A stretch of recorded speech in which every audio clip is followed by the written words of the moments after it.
Toliau turim 2024 metų Toyota Highlander hibridas. Tai irgi nemažai prašymų sulaukiu dėl tokių automobilių. Ir vat vieną tokį radau su priekiniu mušimu.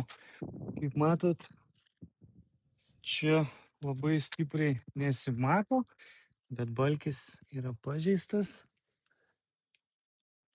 Tai šiek tiek gali būt ir lonžironai pasukti. Atrodo nedidelis mušimas visai.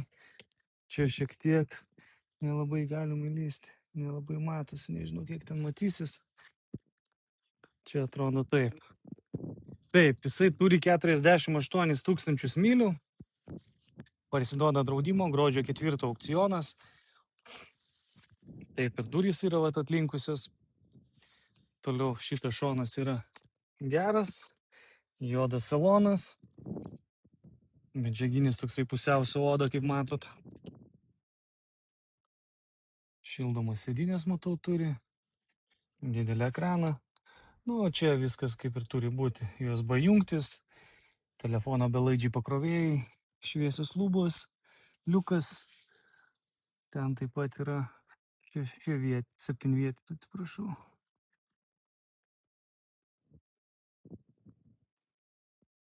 Galim pažiūrėti iš vidaus, turi užuolaidėlės.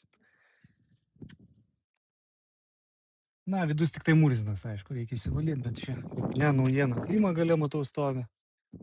Taip, ką jis turi iš galo. Galas yra tvarkingas. Šitas šonas taip pat pažeidimų nematau. Priekinė dalis, jeigu kam įdomu, susisiekit, galėsim padėti nupirkti.